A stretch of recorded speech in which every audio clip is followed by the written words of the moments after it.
Hey, what's going on, guys? I hope you guys are having a good day. I'm Dr. Boyce Watkins from Your Black World and the Black Business School.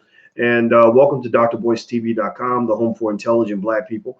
If you are Black and intelligent, then you are welcome to be part of this conversation. If you're not Black and intelligent, then y'all know what to do. Y'all know what to do. It's get the F out. I'm trying not to cuss, so I'm not going to say get the fuck out.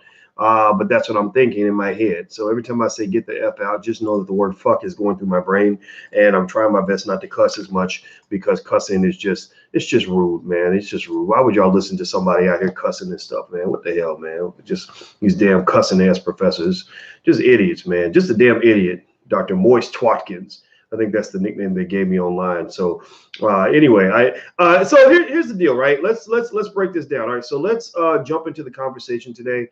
I would love to, first of all, I want to say hello to everybody who's coming in. It looks like YouTube has not sent out the notification yet, so I'm waiting for you guys to come into the conversation. So I'll give you guys a second to join us. But today, I wanted to quickly go over, so let's see, cursing shows a lack of intelligence. Actually, CT, there is a study that shows the opposite. There's a study that actually says people that curse are actually more intelligent because they don't give a fuck about how it comes out. They only care about sharing the idea. And sometimes cursing and profanity is actually a more creative way to express the idea. And also, I really don't need anybody to tell me that I'm smart. It's like telling Michael Jordan he's a good basketball player. He don't need your approval, man. He don't need your approval. So, man, quit all that damn whining, all that whining and crying and everything. What's all this whining? Seriously, I'm hearing you. Like, stop crying. Just up here whining, crying and stuff. Okay, let me stop. That ain't right. I'm not making fun of you. All right, so let's hop into the conversation. Shout out your city. Shout out the city that you're from. Shout out your city, or you can shout out your business or your dream or whatever the case may be. I want to make an announcement for the All Black National Convention coming up. If you happen to, we're actually looking for like a drum line to actually perform at the convention. So if you happen to know somebody who has a drum line in the Houston area, or you can fly in if you want to. The budget isn't big. We don't have corporate sponsorship, so we ain't flying nobody in. We ain't paying $1 million. Because we don't take corporate sponsorship, we don't get money from the government, because then that would turn us into pretty much like the NAACP or something. But if you want to come through and you want to perform, feel free to send an email to manager@boycewatkins.com. That's manager@boycewatkins.com. We're also looking for a food truck. If you happen to have a food truck and you want to, set up your food truck and feed the people, not for free, they'll pay you. They'll pay for your food. Then please email manager@boycewatkins.com. The All Black National Convention is next weekend in Houston. You could go find out more and get your tickets, get your passes in advance. Don't get them at the door, because we're going to sell out. Don't get them at the door. Get them in advance at allblacknationalconvention.com. That's allblacknationalconvention.com. You can also get a pass to watch the live stream at all. You just posted. Okay, thanks, Todd. Man, I appreciate you giving me that information. Let me just go through. I gotta greet you guys. I know Negroes with short attention spans don't like that. They want me to share everything in 30 seconds or less. I can't do that because I want to show respect to the people who give life to me, because I really appreciate all of you. I want to say hello to Jaquez from Fort Wayne, Indiana. Cara, go Chiefs. Yes, y'all have one of the best football teams in the league right now. Vanessa Jones. from Las Vegas. Lavanette from Dothan, Alabama. I know Dothan. I know Dothan very well. Let's see. I see Michael Bolton Benoit says Houston, Texas, personal trainer. All right, we'll be in Houston next week. AllBlackNationalConvention.com. I had a great discussion about this on my channel. Says Aleph Male Productions. All right, interesting. What's going on, Chef Darwin? How are you? King Style, Gary, Indiana. I love Gary, my favorite city. Gary gave birth to the most beautiful black woman in the history of all mankind, and she is going to be my wife next year. So you know I got a love, mad love for Gary, boy. When I think about Gary, I just can't. I just smile when I think about Gary. Let's see. I see Philly, Jerome from Philly. Janine, hello, Janine. How are you? Hello, Terry. Hello, Valvernita and CT and Deborah and Ronell. Good to see everybody. If you're on Facebook, if you could share this to your page, I would really appreciate that. Please share this to your page. If you're on YouTube, please hit the thumbs up button right now. Everybody right now, please hit the thumbs up button and hit the notification bell so you'll be notified when we go live. Okay, so let's jump into this. Okay, so I put something up on Instagram. While you guys hit the thumbs up button, I'm bringing this up. On Instagram, I put something up that was interesting. And maybe people thought I was being deliberately provocative. I do like to be deliberately provocative in the sense that I want to encourage people to think. I like stimulating your thinking. So if you want to know if I ever poke at the bear a little bit, I do it because I'd like for black people to think outside the box. I think brainwashing is way too deep in our community. And also when somebody encourages you to think, even if it's something that you're not comfortable with, what that does is that stimulates your prefrontal cortex, which gives you the ability to engage in logical thinking. Why is that important for black people? Well, because black people are hypnotized by media. Black people consume more television and social media than any other group of people. Black people are more subject to brainwashing than any other group of people in this country because they've been brainwashing you for 400 years. And what happens is when you're consuming all that media and you're being programmed, that's what they call it, television programming, or they don't, that's not why they call it that, but it's ironic they call it that, right? What happens is it weakens your prefrontal cortex, which is actually the part of your brain that separates you from an animal, right? So if you don't have your prefrontal cortex operating where you're able to think logically and critically and, analytically and all these other things, then what happens is you get reduced to like an animal. Does anybody know somebody like that where everything they do, they're following the crowd, or everything they do, or they see a pretty girl, they just sleep with her. They don't think about child support and all the other STDs or any other problems. They get money, they just spend it because a white man put an ad on TV and said, here, go buy my expensive car or whatever.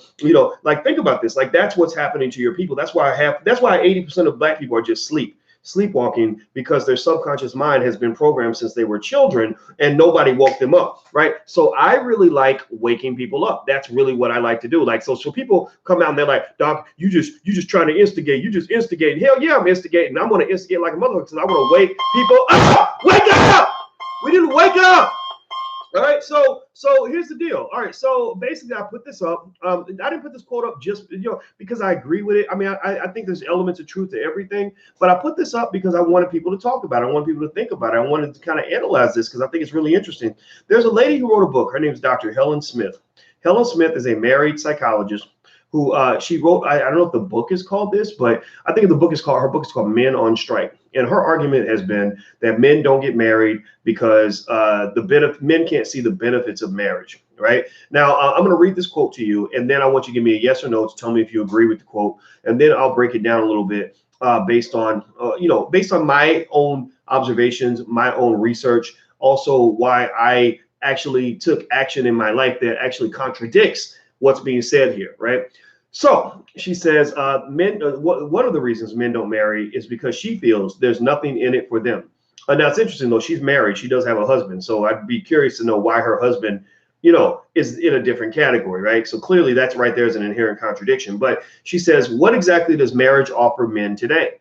Men know there's a good chance they'll lose their friends, their respect, their space, their sex life, their money, and if all goes wrong, their family. They don't want to enter into a legal contract with someone who could effectively take half their savings, pension, and property when the honeymoon period is over. Men aren't wimping out by staying unmarried or being commitment phobes. They're being smart. Now, let me ask you guys this. Yes or no? Give me a yes or no. I'm going to give you guys a second to answer this question. Yes or no? Do you agree with what Dr. Smith just said? Yes or no? Larry Hurt says she's right. Let's see here.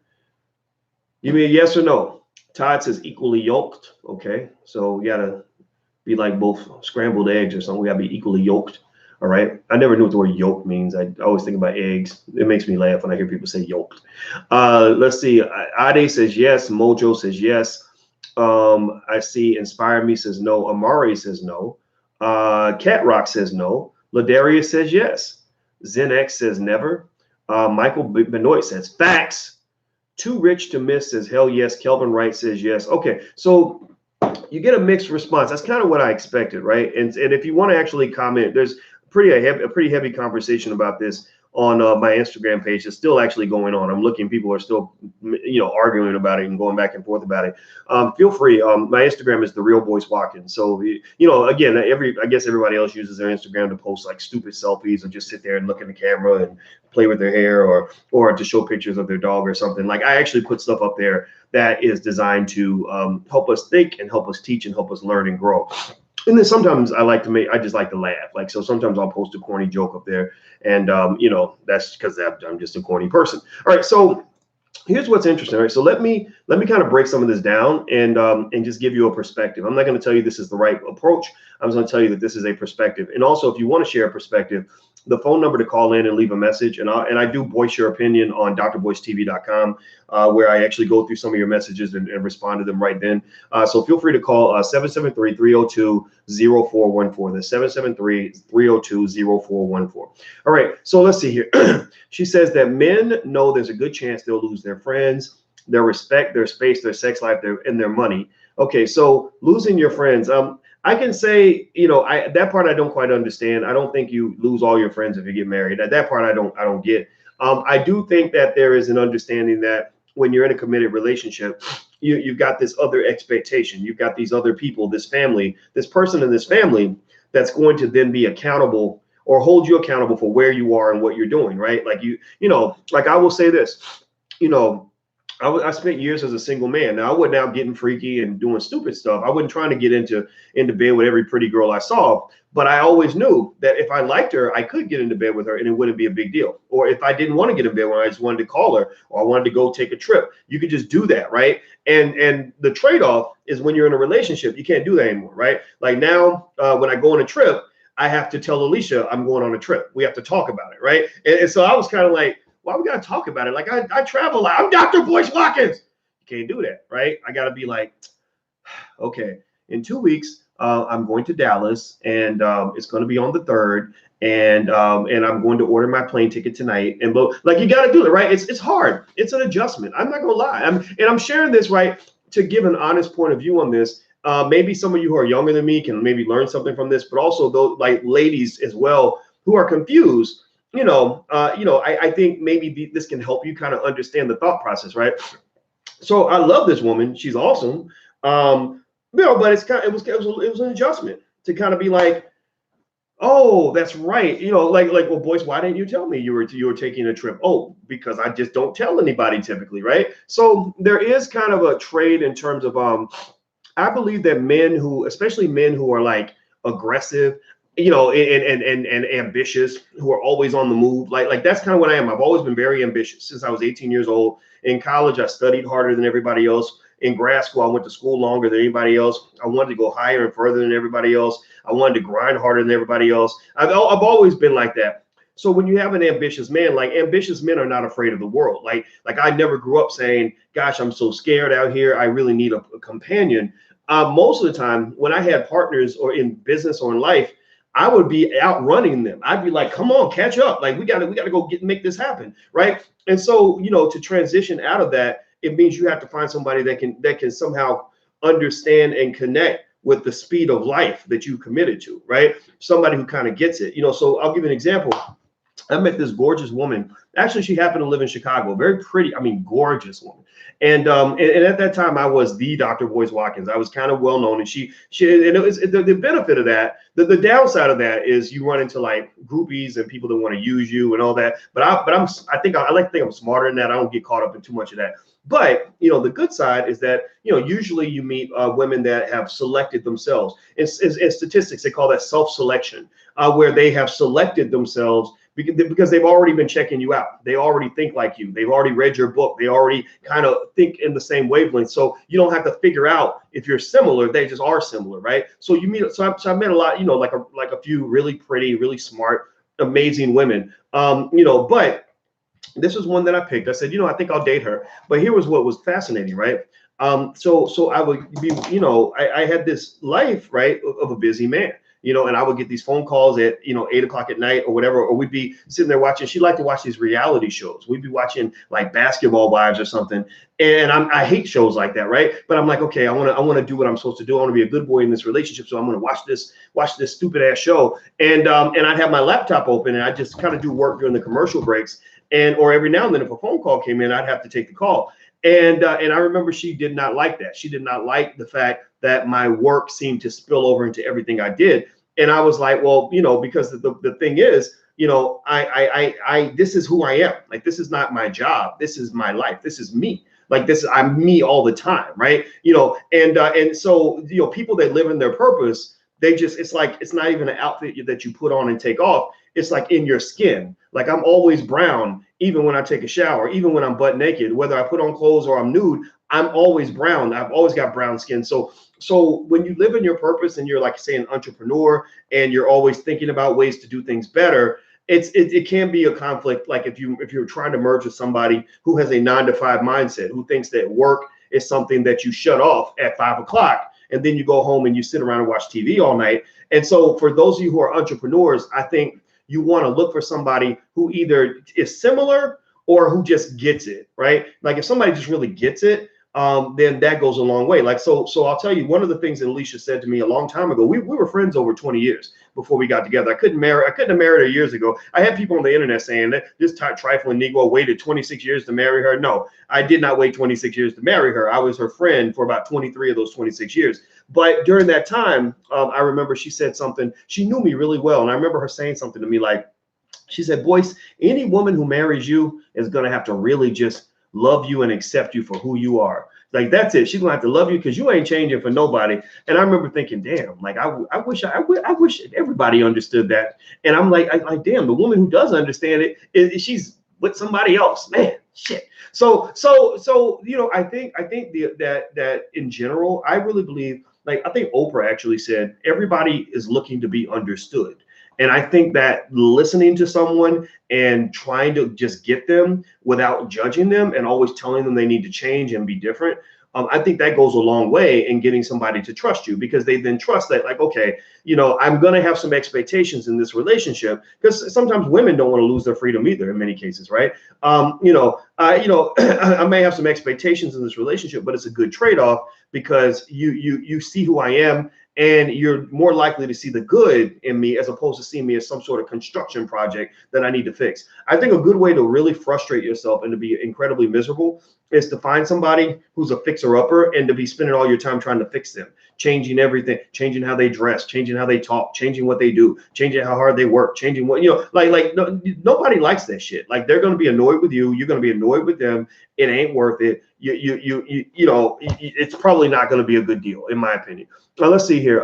Immortal Minds, thank you for your donation. I appreciate it. Immortal Minds says commitment is good. Finding a life partner is great, but getting the state involved in your relationship is suicide for the majority of men. Yes, that is a very good point she brought up, and it's something that some people get it, some people don't. It doesn't matter if you get it or not. The fact is that there are a lot of people who feel this way. I always had a hard time understanding why marriage had to be a legal contract, right? If it's all about love and it's all about emotion, it's all about the heart, why does the state have to be involved? I didn't understand it, but I did, right? I didn't get it, but I did, right? I didn't like it, but I do understand why others would like it, because when the state's involved, they got your ass hemmed up. They got, you locked down. You can't just walk away. You can't just take your shit and go, right? And there's good reasons for that, right? There's a lot of men and women as well, mostly men, who've left their families and their wives are broke and can't feed the kids anymore because the husband's off. He decided to go run off with the secretary. So there's a reason that those legal contracts are in place. The problem is, and the great fear is that once you trade off that power, you create what we call in finance a moral hazard problem. A moral hazard problem is one where when I give you power over me, then at that point I become subject to your whims. Like if you decide you just are pissed at me and want to be vindictive, then you might say, well, I'm going to take all his shit just to get revenge on him. Anybody ever remember that song? There was that song where the lady was it was like, it had a catchy tune, and she was basically saying, if he's cheating and he's running around and he breaks your heart, then go hit him in his pockets. Like, go, so she was basically, it was a video where she's like maxing out his credit card and taking all his money and giving his money to his girl, to her girls, and doing all this other stuff. Like really, like, men don't go through things like assault or sexual assault in relationships, but they go through financial assault, right? They see other men go through it, and it's very traumatizing. It's very traumatizing when you sit next to one of your good friends, and your good friend is like depressed and damn near suicide. Hit him up. That was the name of the song. Hit him up style. Yeah. Let me find the lyrics of this. I'm trying to find the lyrics of the song. Actually, while I do that, please hit the thumbs up button. Please hit the thumbs up button, share, subscribe button. And also, if you want, I see some of you asking about this t-shirt. You can actually go to wokeblacktees.com. That's wokeblacktees.com if you want to get shirts like this. So listen to this. She says, while he was scheming, I was beaming in the beamer, just beaming. Can't believe that I caught my man cheating, so I found another way to make him pay for it all. So I went to the Neiman Marcus on a shopping spree, and on the way I grabbed Stoli and Maya, and as the cash box rang, I thought everything away. There goes the dreams we used to say. There goes the time we spent away. There goes the love I had, but you cheated on me, and that's worth that now. There goes the house we made a home. There goes you'll never leave me alone. For all the lies you told, this is what you owe. Hey, ladies, when your man gets buck wild, just go back and hit him up style. Put your hands on his cash and spend it to the last dime for all the hard times. Or when you go, then everything goes, from the crib to the ride and the clothes. So you better let him know that if he messed up, you're gonna hit him up. While he was bragging, I was coming down the hill and just dragging all his pictures and his clothes in the bag, sold everything else till there was nothing left, and I paid all the bills about a month too late. It's a shame we have to play these games. The love we had just fades away. There goes the dreams they used to say. So as you keep going down the list, right? So basically she's saying, that she's hurt emotionally, and because she's hurt, she's saying, I'm going to assault you financially, right? Which in the mind of a lot of men, that's a lot like a man saying, if a woman hurts your feelings, just punch her in the face, right? If she dates another guy, just go choke her ass up, right? Or if she does whatever you don't like, then get her fired from her job, right? And so really, it doesn't mean that she can't be somewhat understood for the fact that her feelings are hurt. But this idea that if you hurt me or you disappoint me, or if I feel like you belong to me and you share yourself with somebody else, then I'm then justified to do whatever harm to you that I want to do. And so I'm not saying that it's right or wrong. You can make the judgment on that, right? Because marriage is a commitment. You made a commitment to be faithful and to do all these other things, right? And a lot of times when the unfaithfulness happens, a lot of times it's the man who at least it's the man who gets caught. Now we know ladies also cheat as well, but I don't think it's as prevalent. And at the very least, women seem to be better at it, right? They don't get caught as much as the men do. But it's kind of like, so if you're sitting on the outside looking in, and I know for myself, like I was always smart and strategic about my life. I wasn't like I said, I'm not gonna be like these dumbass Negroes in my family. I would look at my older uncles and people in my family and the mistakes they made, and I was like, I'm not walking into bad situations where I'm trapped. So here's what I saw, right? What I saw was, wait a minute, if I'm single and I give you my time, then you're not going to feel like I owe you anything, right? Anything I give you, you're going to appreciate that, right? And also, when I leave that house, nobody's going to tell me where I can and cannot go. Nobody's going to say, well, Boyce, I heard that you were doing this or doing that, so I'm going to take all your money and ruin your reputation, right? But you get married, it's a higher level of expectation. It is, you didn't come home last night, or I heard that you were with another girl, or whatever. And here's the thing, right? So I read all the science, and the thing about science that I've read is that, things like high testosterone in men, especially younger men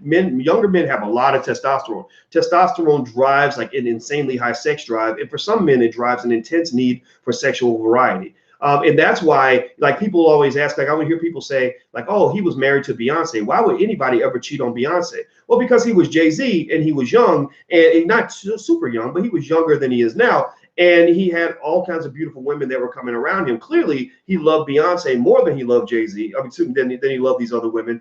But but maybe for him, Beyonce, one person was not enough, right? And so I'm not saying that it's right. I'm just telling you like what it is, because one of the things I find is that people don't always get what they want because they don't understand what's going on. Right. Like if I say to a woman, like, hey, girl, why don't you come sleep with me? Like, you need to, come to my house. Like, it's going to be good sex. You're going to love it. Right. And she's like, no, I don't think so. I'm not ready yet. Right. Now I could be like, man, you're a raggedy bitch. What's wrong with you? Like why would you want to be with this? I mean, I'm Dr. Boyce Watkins. Like, come on. Like, do you understand like how great it would be to come to my house? Right. I could act that way. Right. And that's fine. But really, I'm missing something. Right. It's chances are that there's something that is causing her hesitation that, I'd be better off if I understood that, right? So maybe if I listened, I would find out that maybe she just doesn't feel ready yet, or maybe she doesn't feel that, maybe she feels that she's not emotionally secure in this relationship, or maybe there's another factor going on that I'm not aware of. So I think a lot of times when it comes to marriage, I think that one mistake I've seen people make, and I had people do this to me when I was younger, and I just ignored them, is when a man says, I don't want to get married, I'm not ready, they'll just say, oh, you're just being a punk, or you're a commitment phobe, or you won't do the right thing, or you're just a bad person. And that ain't gonna, forcing somebody to do anything ain't gonna work, because either A, they're gonna tell you to fuck off, or B, they're gonna go ahead and do what you want because you told them to do it, you forced them into it, and then what's gonna happen is they're gonna do it wrong. Right? That man, he may be, I've seen men get shamed, and women too. I've seen people get shamed into marriage, and then they get married, and people are like, you did the right thing, this is so great. And then they get in the marriage and something goes wrong. Maybe the reason he didn't want to marry you is because in his heart, he's still attracted to other women, and he does not want to cheat on you and break your heart. So he's like, so maybe the man says, look, I'm going to tell you no now because I don't want to make a promise I can't keep. Because if I make this promise and then you expect me to deliver on it, I can try, but maybe I won't. And then you're going to be all mad at me, and you're going to tell me I'm a horrible person because I tried my best to please you. Right? It's almost like when like for example, even if you ever hear people talk about, make jokes about like women, like a man might want, some oral, what I'm talking about. I'm not gonna get graphic here, but he might want something a little extra in the bedroom, and the woman doesn't want to do it, and he pressures her into it, and then she does it, and it's like terrible because she really doesn't want to be there in the first place. So I'm a big believer that you really, whatever it is that you do with somebody, whether it's working on a business, starting a relationship, or having freaky sex, like I think that you want to make sure that they really want to be there as much as you do.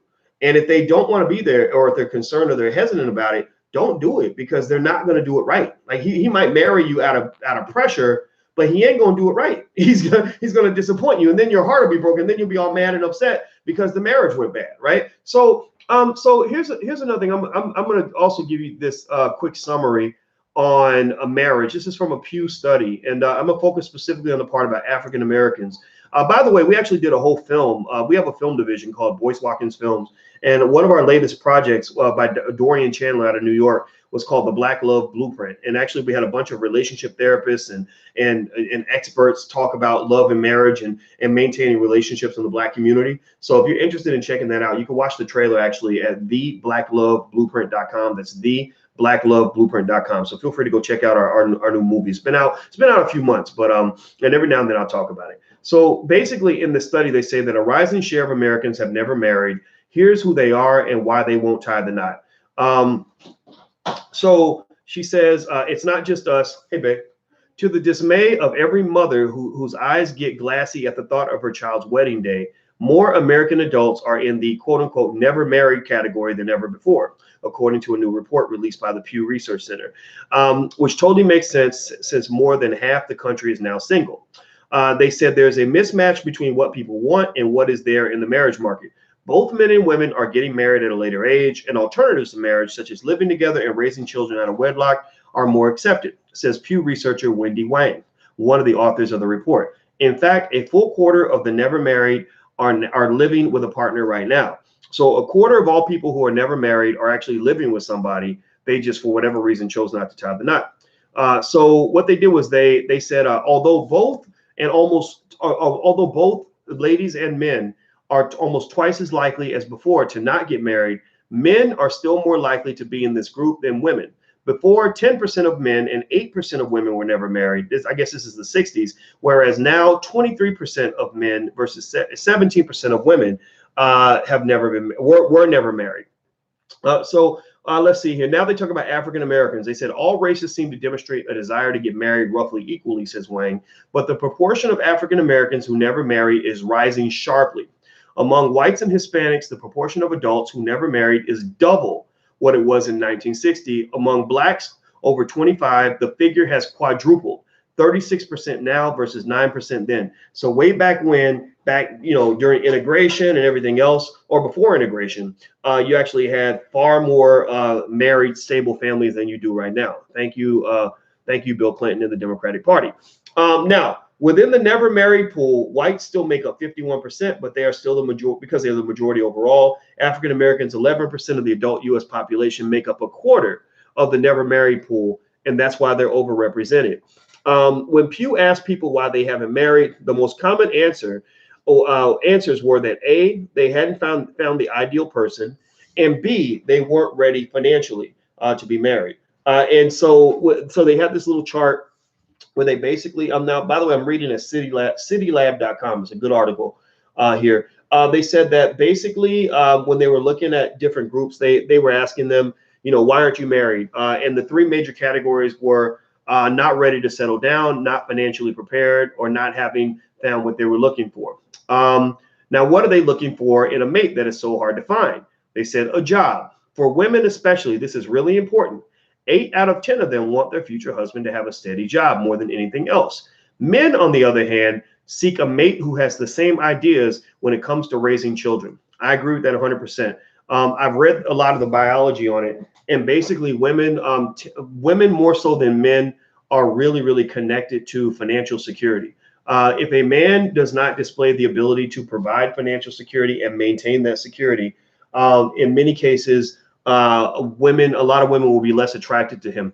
In fact, there are studies that show that when a man who was doing well financially, let's say he's an NFL player who was making $1 million a year or whatever, 10 million a year, and if his income drops and he can't provide financial security anymore, her sex drive drops. Like she literally dries up, literally and figuratively. She dries up because this man. By the way, just to tell you, like, the value of like good love, she's actually working on my toe. She snuck in, and she has a PhD now, so she ain't got to be touching nobody's toes. But this woman loves me. See, this is the cute. This is the cute. It's okay. It's okay. She hates when I talk about the marriage stuff because she thinks I'm a cynic. But I'm not a cynic. I like to think I'm a realist. But hey, it is what it is.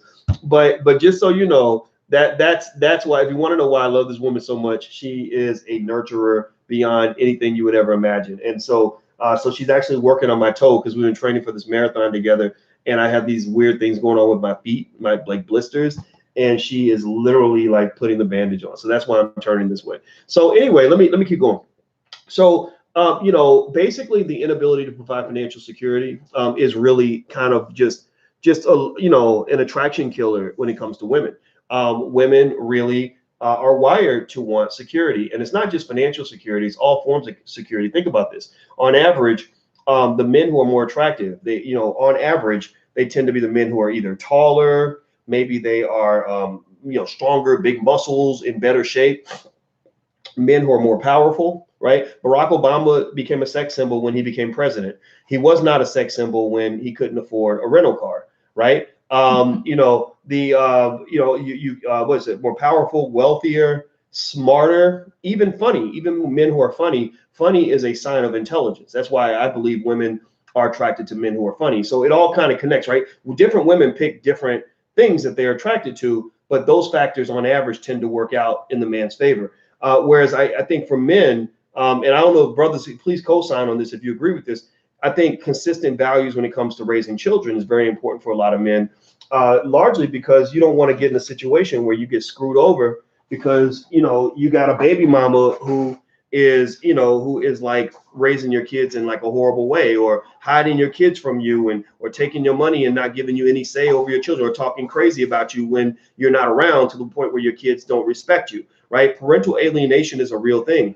I know men who are pissed. I mean, to the point of being ready to hurt somebody because their children were taken away, or their children, or what? It's abusive. Yeah, or their children have been like wired to hate them, right? Like it's crazy. Like, people act like men can't be abused, but I see abuse of men all the time. In fact, did you say in the DSM for psychologists? Did you say the DSM? Researchers are starting to now include that into as a category for domestic violence.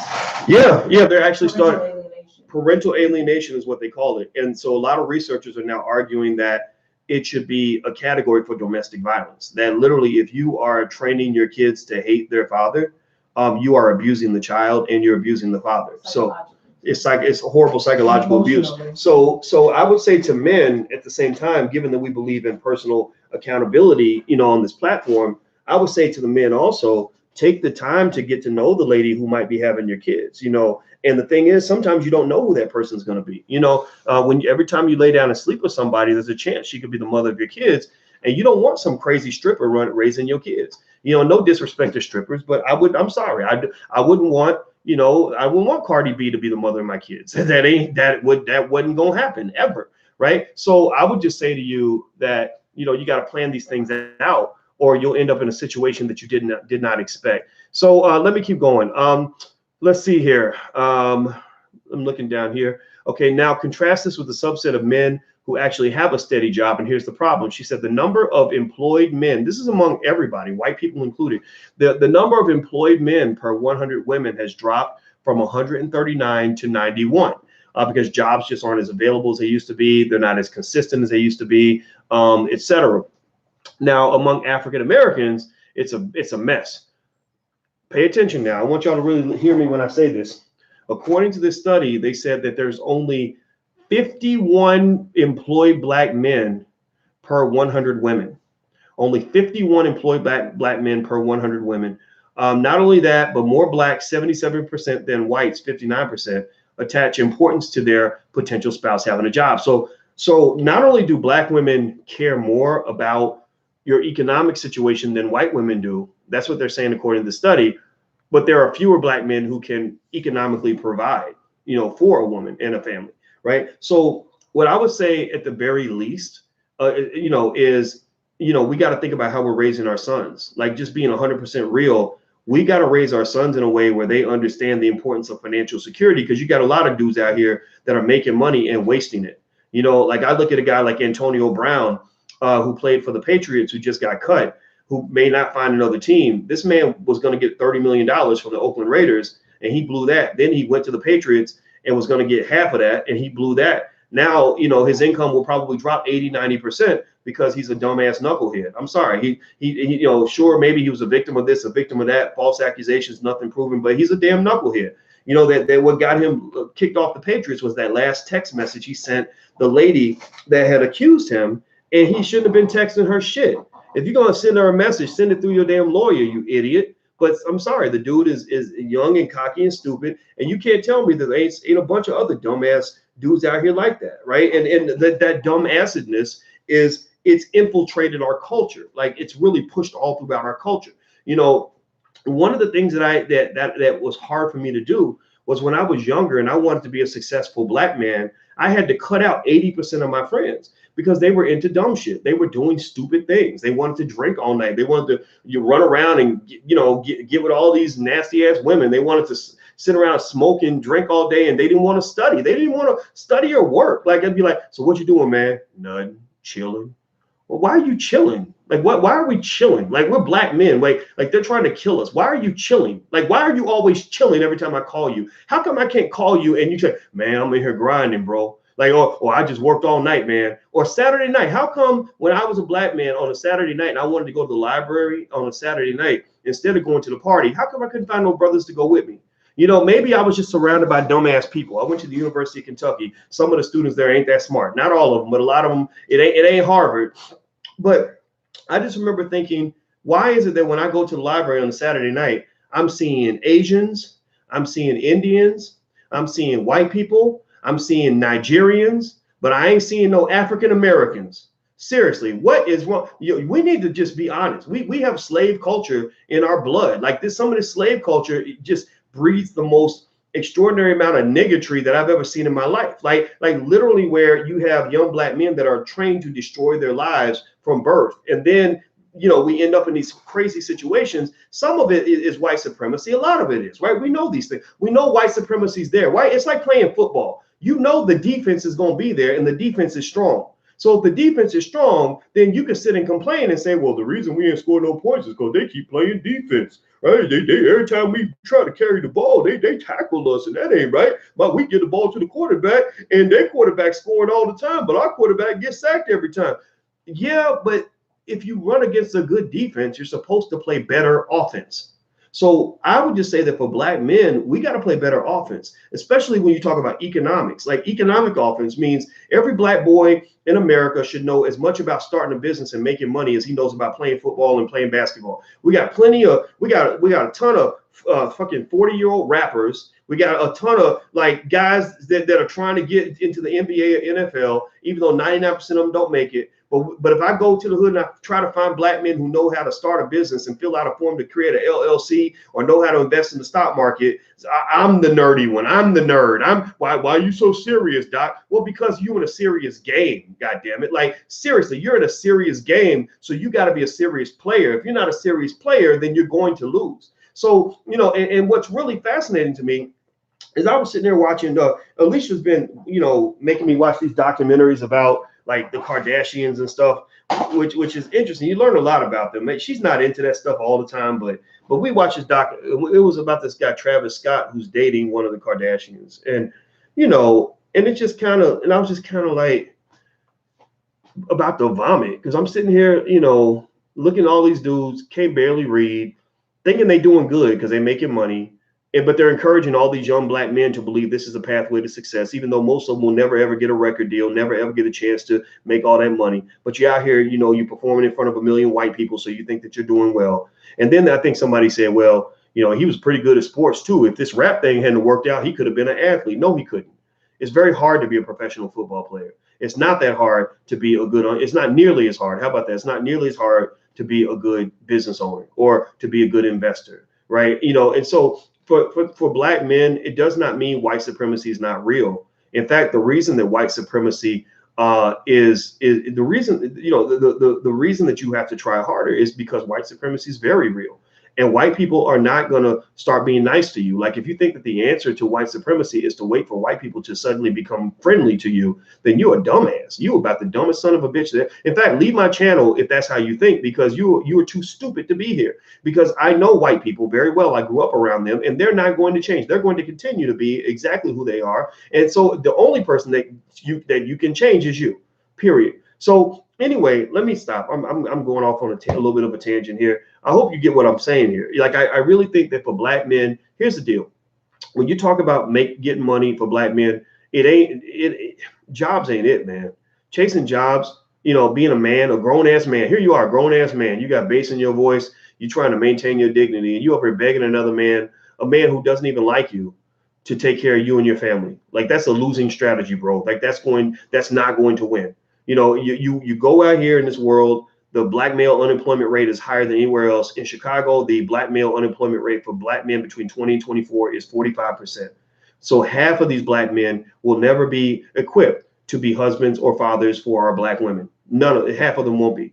And whose fault is it? It's all of our fault. All of us. It's the mama's faults too. So mothers, before you say amen and that's right, you look at how you're raising your own son. Are you preparing him for this battle that's ahead of him? Because if you're not, then you are also complicit in this. So I've seen weak ass men who were raised by women who raised them to be weak ass men, right? And at the same time, I think that for men, ultimately, a lot of it falls on us. That strategy of job chasing and hoping that white people take care of us is not going to work. It doesn't mean you can't work for other people if that's something that benefits you, but you always have to have a plan B.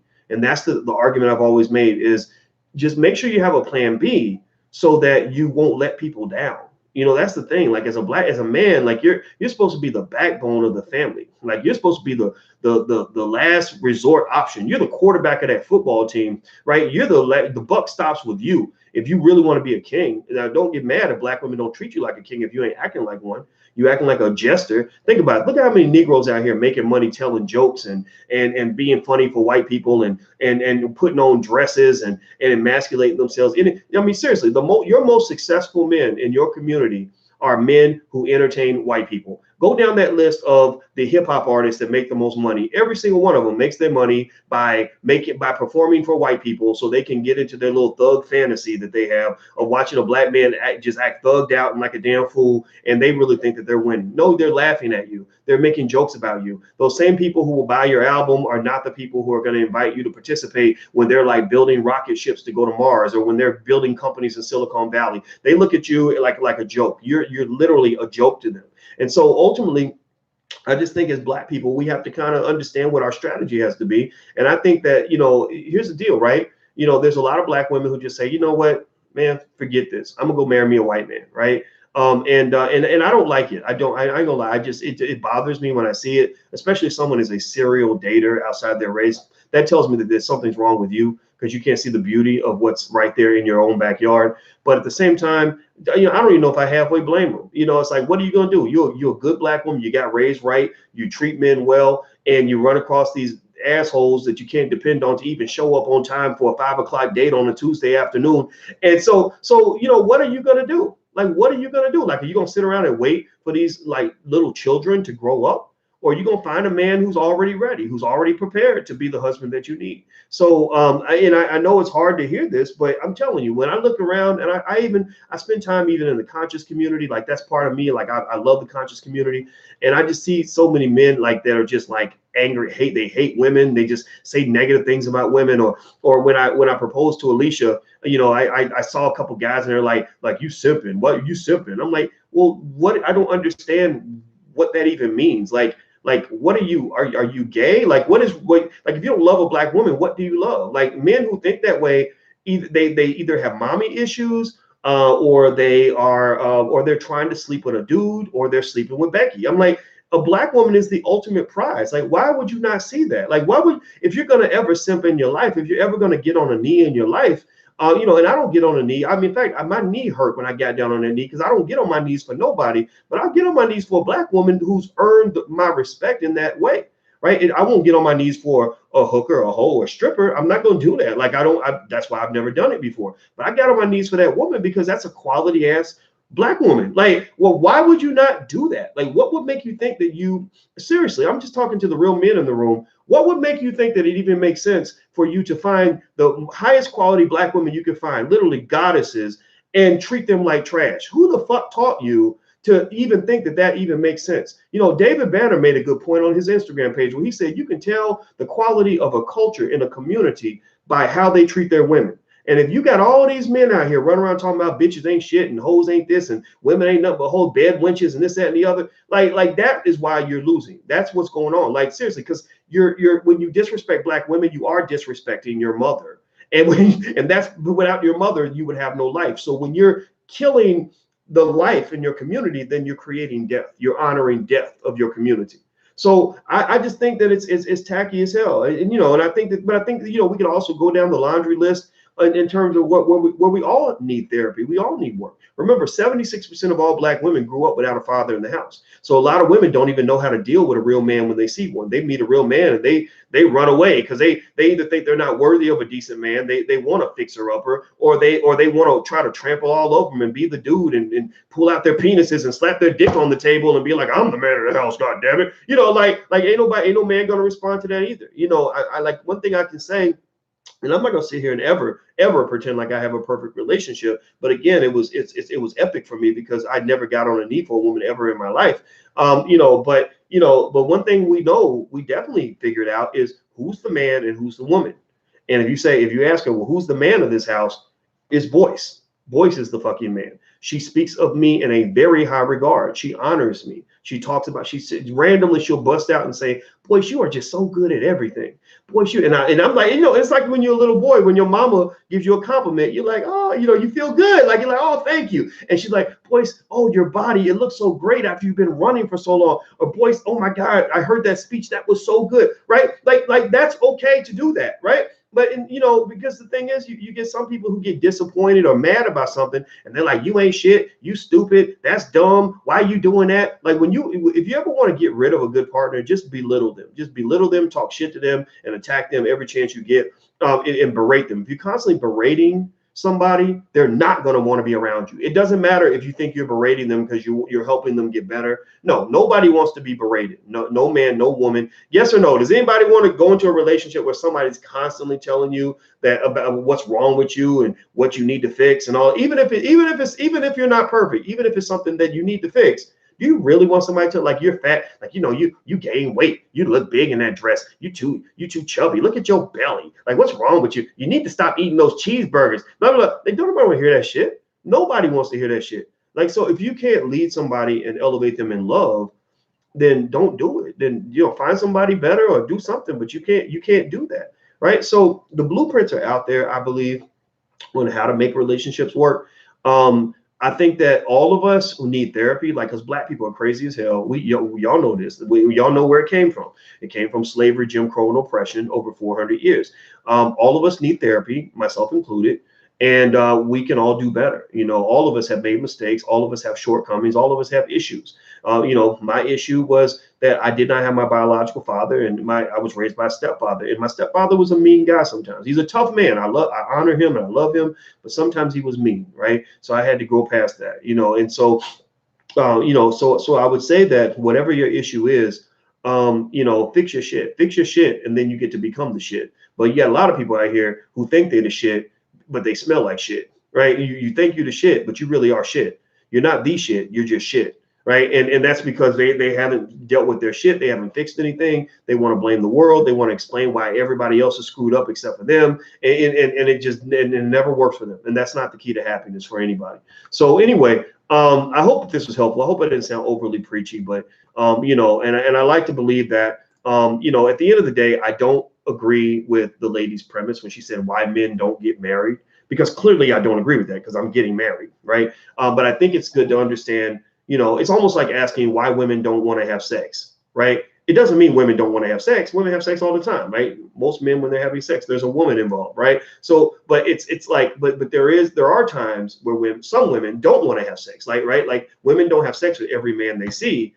They don't have sex even with men that they like sometimes, right? And I think that if you want to be smart about it, you won't assume. It would be dumb to assume women don't have sex at all. But it would be smart of you to say, okay, so if she says no, like, if that's what you want, if you want to have sex with her or whatever, if she says no, why did she say no? Like, what are the issues here? Like, what can I do to make her feel comfortable, emotionally safe in order to do that? Well, the same thing is true when I say why men won't get married.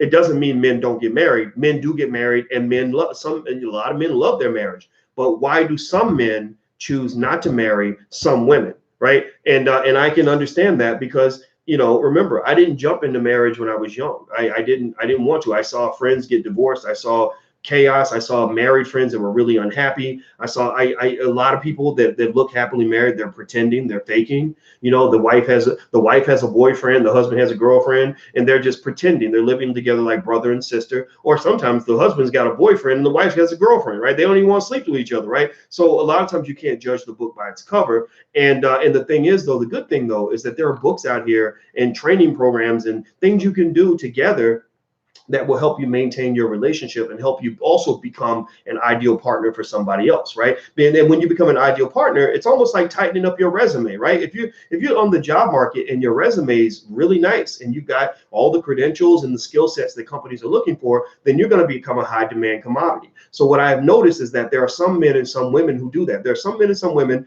who do such a good job on working on themselves and really having like a very positive and warm connection with other people that they're in high demand. Like, there are some women who are like, damn, I can't get men to propose for shit. Then there are some women who are turning down marriage proposals left and right.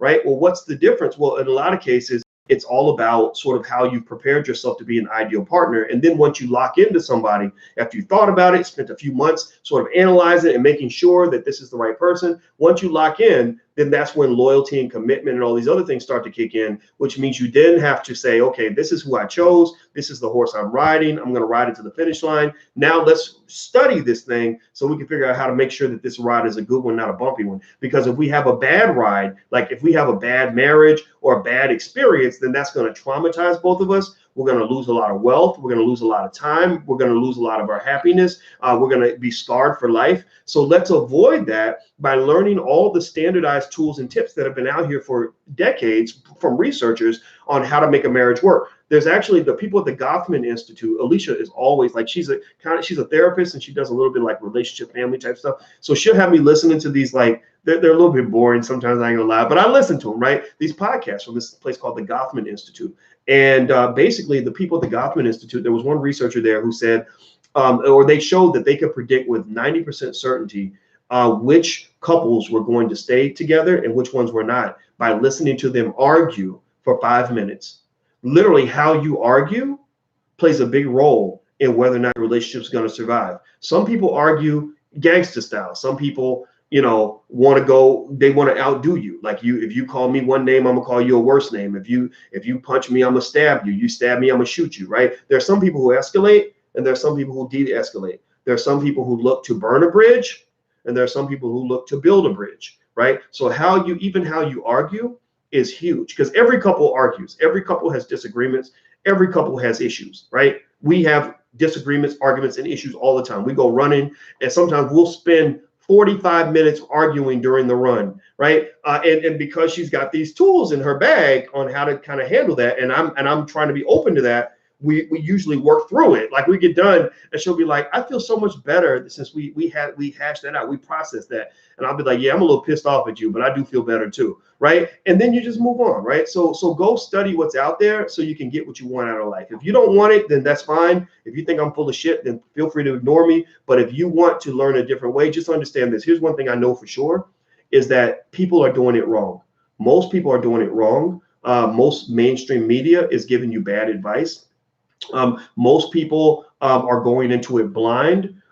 This is one of the biggest investments you'll ever make in your life. Warren Buffett actually said the biggest investment you'll ever make is who you choose to lock yourself with, relationship wise. So and think about this. People don't process any of that when they form their relationships. They'll go lay down with somebody and start dating them or whatever, and haven't thought about anything. Don't even know anything about like what they're going to do in the future, or what their economic situation is, or like you're getting all these little surprises a year down the line, But by that time, you already know the sex is good and you already committed to being in love. But what have you even committed to? A lot of times we don't even know what we've committed to. And I've made that mistake. I mean, I was young once, but it's like over time, I remember noticing like, hey, wait a minute, I can't be moving too fast. Like you got to think these things through, because you'd be locked up with somebody for 5 years, 10 years, 20 years, and not even really know that person until it's too late. So anyway, I hope that this was helpful to you guys.